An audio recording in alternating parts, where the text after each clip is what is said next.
श्री राम जय जय राम। श्री राम जय जय राम। आप सबको अक्षय तृतीया की बहुत बहुत बधाइयाँ और शुभकामनाएं। अक्षय का अर्थ होता है जिसका कभी अंत ना हो, असीम, अनंत, जिसका ना आरंभ है ना अंत है, उसे कहते हैं अक्षय। इसलिए परमात्मा का एक नाम अक्षय भी है। आज क्या है? अक्षय तृतीया। आज के दिन इतिहास में, पौराणिक इतिहास में बहुत बड़ी बड़ी घटनाएं हुई, बहुत बड़े बड़े कथानक हुए हैं, जिनको अगर हम समझें तो हमारा जीवन पूरी तरीके से रूपांतरित हो सकता है, रूपांतरण हो सकता है इसी क्षण से। आज के दिन क्या क्या हुआ तो आपको पता है? आज के दिन जब आदि शंकराचार्य बालक थे और भिक्षा मांगने एक गरीब ब्राह्मणी के यहाँ पहुँचे, उसके यहाँ तो कुछ देने के लिए था नहीं। वो बड़ी व्याकुल हुई और एक सूखा आंवला लाके आदि शंकराचार्य के हाथ में दे दिया। प्रभु, जो कुछ है बस यही है, आप इसी का भोग लगाएं। उस गरीब ब्राह्मण बूढ़ी स्त्री की दशा देखकर आदि शंकराचार्य का हृदय भर आया और माँ लक्ष्मी से उन्होंने वही करुणा से भर के उसके लिए प्रार्थना करी। और कथा कहती है कि उसका पूरा आंगन सोने से भर गया, सोने की वृष्टि हुई। इसीलिए इस स्तोत्र का नाम पड़ा कनक धारा स्तोत्र, जो करुणा करके आदि शंकराचार्य ने भगवान लक्ष्मी को किया था। दूसरी एक और घटना हुई आज के दिन। आज के दिन ही सुदामा भगवान कृष्ण से मिलने गए। मित्रता का अद्भुत उदाहरण है। सुदामा और भगवान कृष्ण बचपन के सखा हैं। सुदामा गरीब हैं, श्राप लगा हुआ है उनको।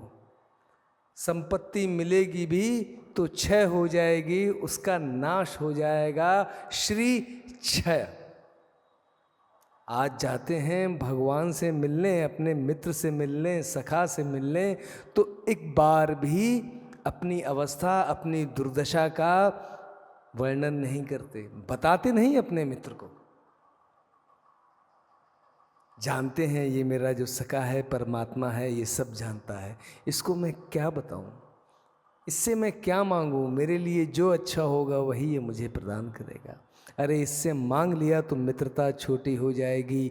तो सुदामा ने परिस्थिति के वश में होते हुए भी भगवान से कुछ मांगा नहीं, और भगवान ने क्या किया? कुबेर की संपत्ति सुदामा को दे दी। जो मस्तक पे लिखा था श्री क्षय, 7 जन्मों तक भी जो श्री मिलेगी उसका नाश हो जाएगा, भगवान ने उसी मस्तक पे उल्टा हाथ फेर दिया और वो हो गया अक्षय श्री। जो कुबेर की संपत्ति है वो सुदामा के पास आ गई, लेकिन सुदामा की आसक्ति तब भी धन में नहीं हुई, क्योंकि ये मांग उसकी पत्नी सुशीला की थी, सुदामा की ये मांग नहीं थी। सुदामा की मांग तो ये मित्रता थी, जो सदा उसकी ईश्वर के साथ बनी रही। और आज के दिन भी हम उस वृत्तांत को याद करके ईश्वर का जो हमारे प्रति मैत्री भाव है, इसको वेदांत भाषा में कहते हैं परमात्मा अद्वैत है। जीव और ईश्वर एक ही डाली पे बैठे 2 पक्षी हैं।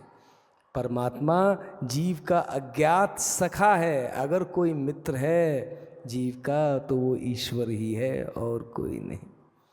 एक और सुंदर कथा आज के दिन हुई। आज के दिन क्या हुआ? कैलाश पर्वत पे विराजमान भगवान शंकर और माँ भवानी पार्वती बैठे हुए थे। तो माँ पार्वती ने पूछा भगवान शिव से, ये संसार क्या है? भगवान शिव ने कहा, ये संसार माया है। अच्छा, तो ये अन्न क्या है? भगवान शिव ने कहा, ये अन्न भी माया है। जैसे ही माँ ने यह बात सुनी तुरंत ही वहाँ से अंतर्ध्यान हो गई। अन्न को भी सारी सृष्टि से अंतर्ध्यान कर दिया। कथा कहती है सारी प्रजा भूख से व्याकुल होने लगी। तब काशी में जाके भगवान शंकर ने माँ अन्नपूर्णा की स्तुति करी और उनसे अन्न लेकर इस जगत को प्रदान किया। ऐसी ये अद्भुत कथा माँ अन्नपूर्णा की, ये भी आज के दिन अक्षय तृतीया के दिन ही होती है। अच्छा, आज के दिन एक और पौराणिक इतिहास है। आज के दिन से ही त्रेता युग का आरंभ हुआ था और आज ही के दिन परशुराम जी का अवतार हुआ था। परशुराम जी का अवतार क्यों हुआ था? क्योंकि क्षत्रियों का, आक्रांताओं का मद बहुत बढ़ गया था, अहंकार बहुत बढ़ गया था और जिससे प्रजा में त्राही त्राही हो गई थी, जन सामान्य झुलसने लगा था। उसको बचाने के लिए भगवान ने परशुराम का अवतार लिया और इसी त्रेता में उसी परम राम ने फिर से राम के रूप में अवतार लिया। इसीलिए ये आज की जो अक्षय तृतीया की तिथि है, ये बहुत महत्वपूर्ण मानी जाती है। ऐसा कहा जाता है आज के दिन जो दान किया जाएगा, दान क्या, सबसे बड़ा दान क्या? अपने मन का दान ही सबसे बड़ा दान है। क्यों? क्योंकि धन तो कभी आपका है नहीं, हुआ नहीं, कल किसी और का था, आज आपका है, कल कहीं और चला जाएगा। इसलिए उसका एक नाम है द्रव्य। पद कभी किसी का हुआ नहीं, प्रतिष्ठा कभी किसी की हुई नहीं। ये मन कभी संसार का हो सकता नहीं। ये मन केवल परमात्मा का हो सकता है, उस अनंत का हो सकता है। तो हम अपने मन में उन गुणों को ग्रहण करें। मित्रता कैसी, चावल सी मित्रता। सुदामा के पास खाने को कुछ नहीं है, फिर भी जब मिलने गए हैं तो चावल लेके मिलने गए। आंवले की श्रद्धा, उस ब्राह्मणी के पास कुछ भी नहीं है देने के लिए, फिर भी सूखा आंवला दिया श्रद्धा से। श्रद्धा अपने हृदय में धारण करें,